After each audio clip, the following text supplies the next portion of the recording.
Comrade Megha Ganesh बापते. मी comrade Nandkumar Eknath हत्तीकर. या पक्षाची स्थापना कशी झाली? पुढे इंग्रजांना घालवण्यासाठी आणि आपलं स्वकीयांचं राज्य येण्यासाठी लोकशाहीर अण्णाभाऊ साठे, गवाणकर यांच्यासारखे विभूतींनी, अमर शेखांनी प्रचंड काम करून स्वातंत्र्य लढ्यामध्ये काम करण्याचं योगदान केलं.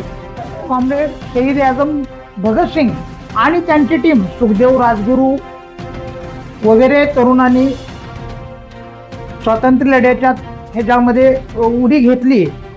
कॉम्रेड क्रांतिशिव नाना पाटील यांचं नाव आग्रहाकानं घ्यावं लागतं. इंग्रजाच्या जोखडातून हजाराच्या आसपास गावं मुक्त केली आणि प्रथम स्वातंत्र्य 47ला पूर्वी मिळण्यापूर्वीच त्या काही गटांनी आपल्या देशामध्ये स्वातंत्र्य मिळवलं. सत्तेच्या काळामध्ये कम्युनिस्टांनी या देशामध्ये प्रथम साक्षरता अभियान मनरेगासारखा कायदा पास करून घेतला. भूमी सुधार योजनेचं प्रामुख्यानं काम करून घेतलेलं आहे. शेतकऱ्यांना उत्पादन खर्चावर आधारित भाव मिळावा आणि सर्व सोयी सवलती शेतकऱ्यांच्या मुलांना, मजुरांना, शेतमजुरांना मिळावेत यासाठी प्रामुख्यानं स्वामीनाथन आयोग पास करून घेतला. आपल्याला क्रांती सहकारी कारखान्याचं मंजुरी मिळवून दिली.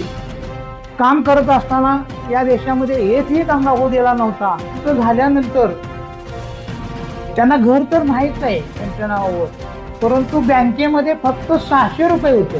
ती भाड्याला 15x15च्या 2च खोल्या आणि ते जाताना सायकलवरून जायचे.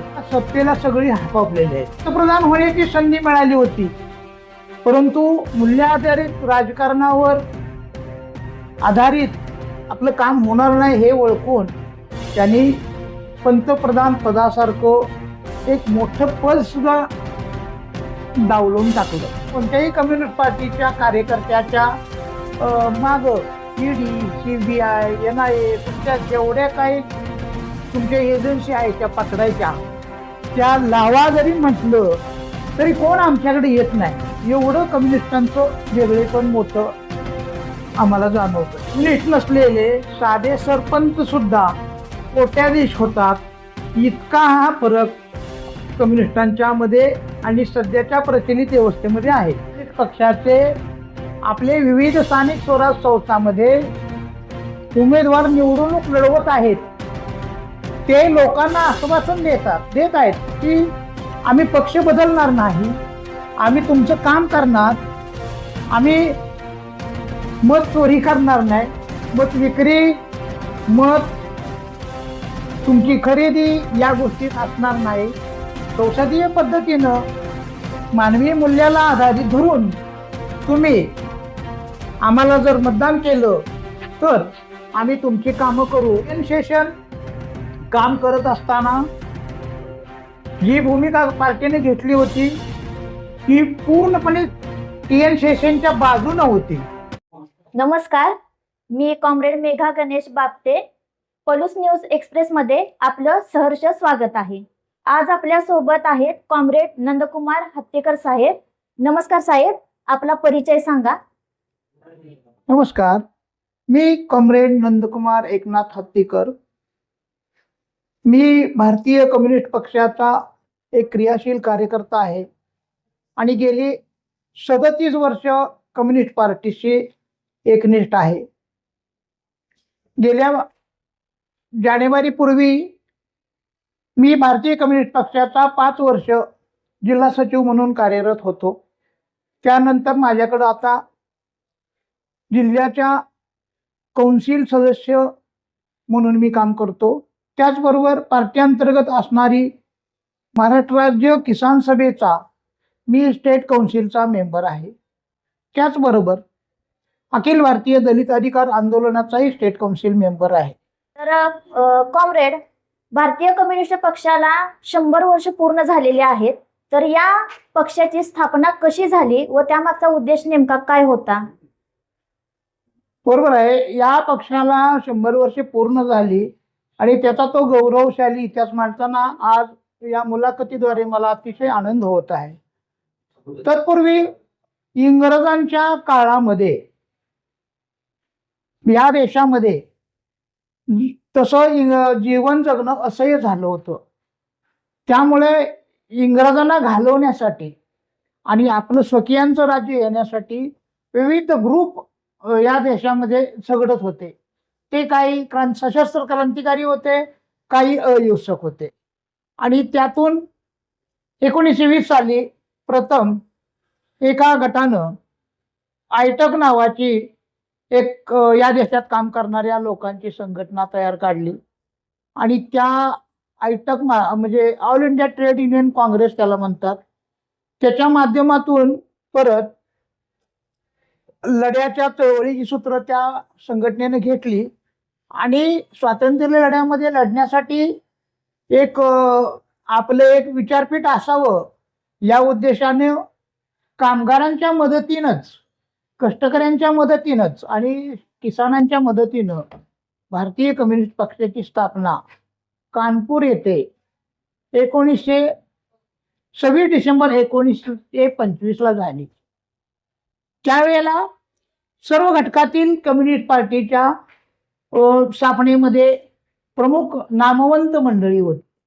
एस.व्ही. घाटे होते, चेटियार होते, हसरत अली मोहानी होते की ज्यांनी इन्कलाबचा म्हणजे हे केलं. परत अहमद होते, त्याच्यानंतर श्रीपाद अमृत डांगे होते, ते तुरुंगात होते त्यावेळेला.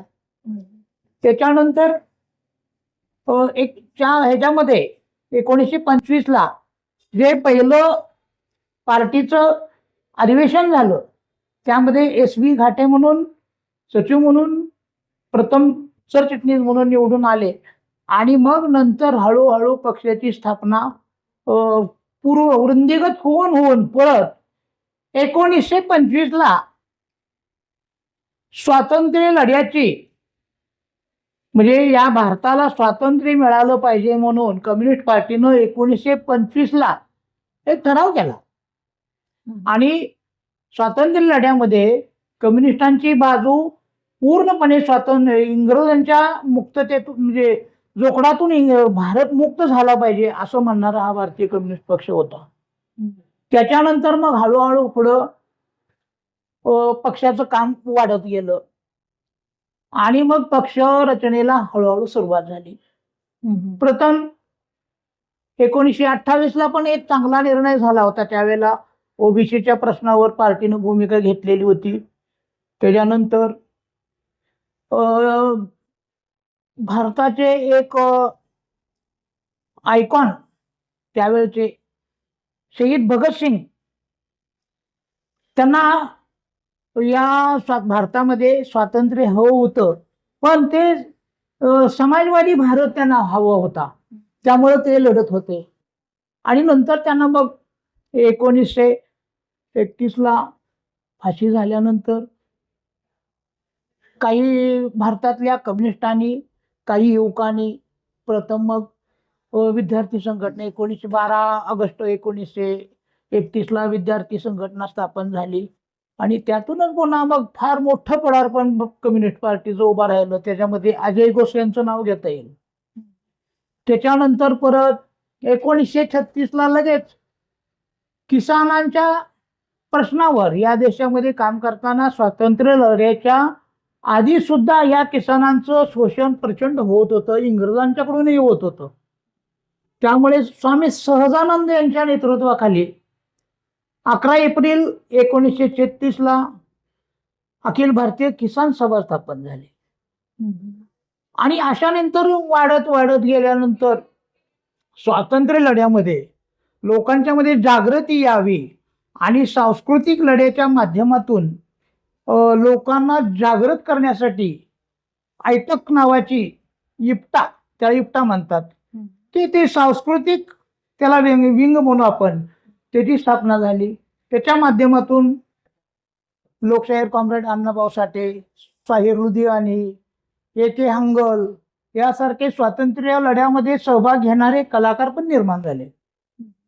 त्याच्यानंतर पुन्हा 1944 ला आपल्या महाराष्ट्रामध्ये त्याची प्रेरणा घेऊन संयुक्त महाराष्ट्र लढ्याची चळवळ सुरू झाली. त्यामुळे त्यावेळेला 1944ला प्रथम लालबावटा कलापथक स्थापन झालं आणि त्याच्या माध्यमातून संयुक्त महाराष्ट्र लढ्याची चळवळ जोरदारपणे महाराष्ट्रात वाढू लागली.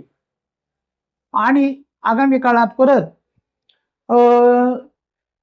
लोकशाहीर अण्णाभाऊ साठे, गवाणकर यांच्यासारखे विभूतींनी, अमर शेखांनी प्रचंड काम करून स्वातंत्र्य लढ्यामध्ये काम करण्याचं योगदान केलं. आणि स्वातंत्र्य लढ्यामध्ये त्यावेळेला म्हणजे फार मोठं योगदान असणारे की स्वातंत्र्याच्या इतिहासामध्ये, इंग्रजांच्या राजवटीमध्ये आणि भारताच्या इतिहासामध्ये पहिल्यांदा 1000 गावामध्ये स्वातंत्र्य निर्माण केलेले कॉम्रेड क्रांतिसिंह व नाना पाटील यांचंही योगदान या संघर्षाच्या चळवळीमध्ये फार मोठं आहे. भारतीय कम्युनिस्ट पक्षानं या देशातील इंग्रजांच्या जाचाला कंटाळून जे जे घटकग्रस्त झालेले होते, त्यापैकी महिला, किसान, दलित, श्रमिक, आदिवासींचा पण त्यामध्ये प्रश्न येतो. यातून या इंग्रजांच्या जोखडातून आणि इथल्या भांडवली व्यवस्थेतून मुक्त करण्यासाठी भारतीय कम्युनिस्ट पक्षाचं प्रमुख असं ध्येय होतं. त्याचबरोबर या देशामध्ये प्रचंड प्रमाणात सावकारशाही वाढलेली होती. त्या सावकारशाहीच्या जोखडातून मुक्त करण्याचं कामही कम्युनिस्टांनी प्रचंड प्रमाणात केलेलं आहे. भारतीय स्वातंत्र्य लढ्यात भारतीय कम्युनिस्ट पक्षाचे काय योगदान होते याबद्दल सांगा. भारतीय स्वातंत्र्य लढ्यामध्ये कम्युनिस्टांच्या योगदानाबद्दल आपण सहभागाबद्दल विचारत असताना अतिशय गर्वानं आमची छाती फुलून येते. कारण 1920 सालापासून या इंग्रजांच्या जाचाला कटाळून, इथले भांडवलशाहीला कटाळून त्यावेळेला जनतेमध्ये उठाव होण्याचे चिन्ह दिसत असतानाच 1920 साली प्रथम कामगारांच्या मधून, कष्टकऱ्यांच्या मधून हळूहळू एकी व्हावी या उद्देशानं प्रयत्न होऊ लागले. आणि 1920 साली आयटक नावाची कामगारांची संघटना स्थापन झाली. त्यानंतर 1923च्या आधी काही जहाल क्रांतिकारी गट पण त्यावेळेला उदयाला आलेले होते. आणि अशामध्येच कम्युनिस्ट पक्षाची स्थापना होत असताना 1925ला स्थापना झाली. आणि स्वातंत्र्य लढ्याचा पहिला ठराव त्या पहिल्याच अधिवेशनामध्ये कम्युनिस्ट पार्टीने केला. त्याच्यामध्ये स्वातंत्र्य लढ्यामध्ये सुरुवातीचं नाव घेताना कॉम्रेड शहीद आझम भगतसिंग आणि त्यांची टीम, सुखदेव, राजगुरू वगैरे तरुणांनी स्वातंत्र्य लढ्याच्या ह्याच्यामध्ये उडी घेतली. आणि त्याचबरोबर नंतर कम्युनिस्ट पार्टीचे सभासद असलेले बरेचसेच कार्यकर्ते स्वातंत्र्य लढ्याला त्याच्यामध्ये जॉईन झाले. आणि त्याचाच एक परिणाम महाराष्ट्रामध्ये, पुन्हा बाहेरच्या पश्चिम बंगालमध्ये, उत्तर प्रदेशामध्ये असे काही झालगट पुढे आले. आणि ज्यांनी कम्युनिस्ट पार्टीचं तत्वज्ञान स्वीकारले त्या लोकांनी स्वातंत्र्य लढ्यामध्ये उडी घेतली. त्यामध्ये प्रामुख्यानं महाराष्ट्रामध्ये कॉम्रेड क्रांतिसिंह नाना पाटील यांचं नाव आग्रहाकानं घ्यावं लागतं.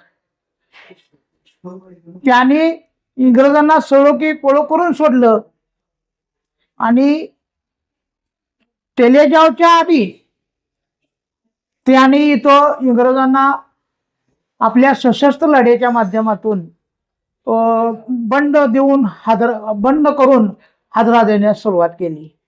आणि अशातच 1936 साली या देशामध्ये प्रथम प्रतिसरकारच्या माध्यमातून इंग्रजाच्या जोखडातून 1000च्या आसपास गावं मुक्त केली. आणि प्रथम स्वातंत्र्य 47ला पूर्वी मिळण्यापूर्वीच अशा काही गटांनी आपल्या देशामध्ये स्वातंत्र्य मिळवलं. त्याच्यामध्ये कम्युनिस्ट पार्टीचं योगदान मोठं आहे. आणि त्याच्यानंतर जे काही स्वातंत्र्य लढे झाले त्याच्यामध्ये कम्युनिस्ट पार्टीचं अधिवेशन सुरू असतानाच आपले त्यातील 2 संस्थापक सदस्य तुरुंगामध्येच होते. त्यामध्ये श्रीपाद अमृत डांग्यांचं अग्रहक्कानं नाव घ्यावं लागतंय, कारण त्यांनी 16 वर्ष तुरुंगवास भोगलाय. त्याचबरोबर एस मिरजकर, चेट्टियार असे खूप स्वातंत्र्य सैनिक या योगदानामध्ये आले. आणि त्याच्यानंतर महाराष्ट्रामध्ये संयुक्त महाराष्ट्र लढ्याची सुरुवात झाली. त्यावेळेला बहुसंख्य स्वातंत्र्य सैनिकांनी त्याच्यामध्ये मोलाचं आणि योगदान दिलंय. त्यामध्ये कॉम्रेड ए बी बर्दन असतील, कॉम्रेड महादेवराव गायकवाड असतील, कॉम्रेड जी डी बापू लाड, ह्यांच्यात म्हणजे नागनाथ अण्णा नायकवडी, अशा पद्धतीने स्वातंत्र्य सैनिकांची फळी निर्माण झाली.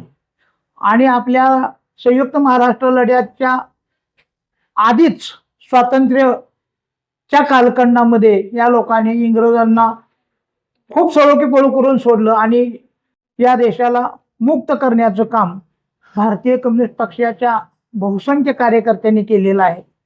आणि या टोटल लढ्यामध्ये सशस्त्र क्रांती लढ्याच्या माध्यमातून 3,61,000 हुतात्मे झालेले आहेत.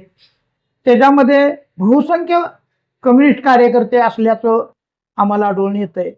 स्वातंत्र्य सैनिकांच्या कम्युनिस्ट पक्षाच्या माध्यमातून आपल्याला स्वातंत्र्य तरी मिळालं, पण त्यानंतर आपल्याला सत्तेत काही संधी मिळाली का? कम्युनिस्टांना स्वातंत्र्य प्राप्तीनंतर सत्तेमध्ये जाण्याचा योग प्रथम केरळमध्ये आला, त्यानंतर पश्चिम बंगालमध्ये आला, त्याच्यानंतर त्रिपुरामध्ये आला आणि सध्या सुद्धा केरळमध्ये कम्युनिस्ट पार्टी अंतर्गतच आघाडीचं सरकार आहे. सध्या तामिळनाडूमध्ये सुद्धा आघाडी म्हणून कम्युनिस्टांचं योगदान आहे. अशा पद्धतीनं या देशामध्ये सत्ता कम्युनिस्टांना मिळालेली आहे. सत्तेच्या सहभागामध्ये प्रत्यक्ष सहभाग असताना तिसऱ्या आघाडीचं ज्या वेळेला सरकार आलं, त्यावेळेला भारतीय कम्युनिस्ट पक्षाचे कॉम्रेड इंद्रजित गुप्ता हे गृहमंत्री होते. मला सांगा, सत्तेत असताना कोणते महत्वाचे निर्णय त्या काळात घेण्यात आले? सत्तेच्या काळामध्ये कम्युनिस्टांनी या देशामध्ये प्रथम साक्षरता अभियान म्हणून लोक सगळी शिकली पाहिजेत या उद्देशानं साक्षरता बनवण्याकडे करून घेतला. त्यानंतर एकूण राष्ट्राच्या राजकारणामध्ये कम्युनिस्टांनी ज्या काही सोयीसुविधा उपलब्ध करून देण्याच्या प्रयत्नामध्ये सगळ्यात महत्त्वाचा रोजगार गॅरंटी कायद्यावर आधारित मनरेगासारखा कायदा पास करून घेतला. त्यानंतर 4थ्या वेतन आयोगापासून जे रखडलेलं हे होतं, या देशातील सगळ्या कर्मचाऱ्यांना योग्य वेतन श्रेणी मिळावी, योग्य त्याला लाभ मिळावा या उद्देशानं कम्युनिस्टांनी काम करून घेतलेलं आहे. त्याचबरोबर या देशामध्ये भूमी सुधार योजनेचं प्रामुख्यानं काम करून घेतलेलं आहे आणि त्यासाठी 18 लाख एकर जमीन पश्चिम बंगाल सरकारनं लोकांच्या नावावर करून दिलेली आहे. त्याचबरोबर त्रिपुरामध्ये तसंच आदिवासी क्षेत्रामध्ये काम करताना आदिवासींना आलेले प्रश्न मांडण्याचं काम प्रामुख्यानं केलेलं आहे. देशातील शेतकऱ्यांच्या प्रश्नावर स्वामीनाथन आयोगाची निर्मिती करण्यापाठीमागे कम्युनिस्टांचा प्रमुख सहभाग होता आणि त्याच्यामध्ये पक्षाचे जुंजार नेते कॉम्रेड अतुल कुमार अंजान हे एक सदस्य होते. त्यांनी या देशातील शेतकऱ्यांना उत्पादन खर्चावर आधारित भाव मिळावा आणि सर्व सोयी सवलती शेतकऱ्यांच्या मुलांना, मजुरांना, शेतमजुरांना मिळाव्यात यासाठी प्रामुख्यानं स्वामीनाथन आयोग पास करून घेतला.